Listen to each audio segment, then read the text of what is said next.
fog. There are things out there. The family legend has it he hailed from Yorkshire. Not entirely sure where that is. Capital Wasteland, maybe? Is that a Pip Boy? I've heard about those. You're still here for some reason. I'll be damned if I give up on taking back my life. You ask anyone, they'll tell you Grandpa George was everybody's favorite. Children of Adam are dangerous. Don't trust them. Food in front, dock in back. The bait shop. Guns, ammo, and souvenirs. Got more than in stock.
Let me ask you something.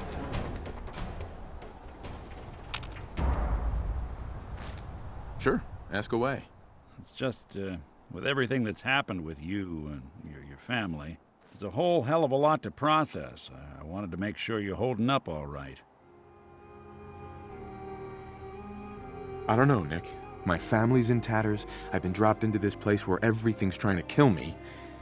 You tell me. Well, I'd expect you to feel lost, scared, and mad as hell. I sure did. Took me a long damn time to get a feel for this place. Thank goodness I found Diamond City. It's got its flaws, sure, but it beats the hell out of anywhere else in the Commonwealth. Of course, when I took up there back when, people were just as scared of the Institute as they are now. Maybe more. The massacre of the CPG was still pretty fresh in people's minds at that point, and folks were still losing sleep over the broken mask. Plenty of people assumed I was just a saboteur, moving in to melt down the reactor or poison the drinking water. But at the time, they couldn't exactly turn me away. Broken mask? This was long before I'd moved to town, but apparently some gentleman type shows up in Diamond City, heads down to Power Noodles. Guess he didn't like the food because he pulled his pistol and opened fire on the folks enjoying theirs. When security finally put enough holes in him to drop him, they say he was full of servos and sprockets, just like yours truly. Seems he malfunctioned, went berserk. It was the first time people realized that synths had stopped looking like me and started looking like them. Considering what these folks went through, I felt real lucky they let me in the front gate at all. Why'd they let you in? Because I'd rescued the mayor's daughter. Gal of about 15. Pride and joy of the mayor back then. A man by the name of Henry Roberts. The young Miss Roberts decided she'd run off with some caravan hand she'd, known for an evening. Turns out the guy was part of a gang of kidnappers. I didn't even know who I was rescuing, just stumbled on a crying girl and 4 toughs. I took her home and the mayor dubbed me a hero, offered me a place in town. Lots of folks protested, said I was a spy, but he wouldn't have it.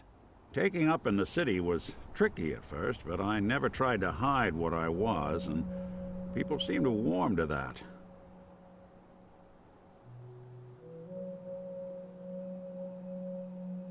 Was it hard settling in? Well, they sure didn't make it easy.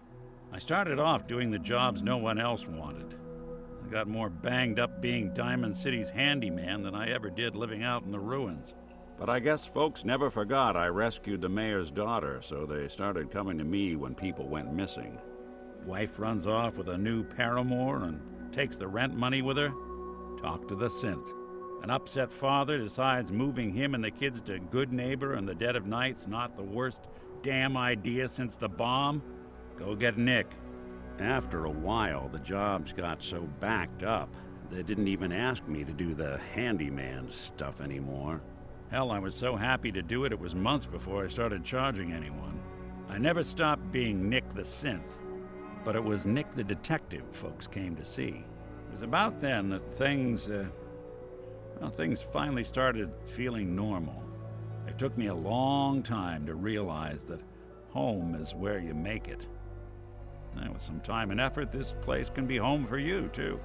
That's a long story, but I hope it helps. Want to get moving?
eyesore.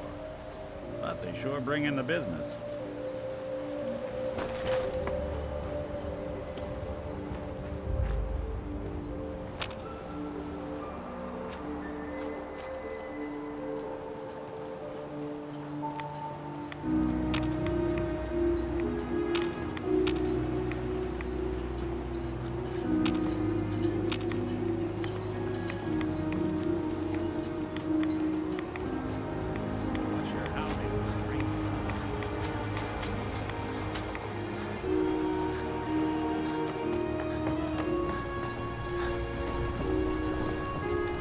Drown your troubles? Mitch, the last plank. You give that fog crawler what for. Courtesy of the Daltons. Grandpa George can rest in peace. The fog crawler is dead. Wonderful. That's another chapter successfully concluded.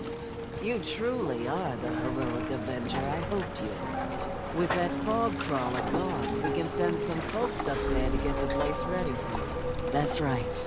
The farm is yours. Your own little piece of the island. It'll take work to get it up and running again, but you'll have help. And here's another 200 caps in gratitude for your service to the great Dalton lineage. Really, it's no trouble. Well, I hope you know how much it means to me that Grandpa George can finally rest in peace. Now, I don't have to tell you that the bonds of blood and family are strong. As strong as any a person can know. But if you ask me, the strongest among them is the bond that exists between two married people. That's why the last part of this tale is the hardest one for me to tell. Believe me, I know exactly how you feel. If that's true, then I'm sorry to hear it. Perhaps we'll confront our pain together. My late husband, Daniel, was the best fisherman this island ever saw. He and his crew had a favorite fishing spot out by Brooks Head Lighthouse. One day, a day I'll never forget, I see Danny's boat pulling up with his crewmen all shouting and carrying on. Turns out some trappers moved into the lighthouse. No doubt because the island told them to. They're all crazier than a bag of mole rats. Their leader was having a little target practice. Shot Danny right between the eyes. Killed him, just like that. You go and get that son of a bitch. You make him pay for doing the island's bidding.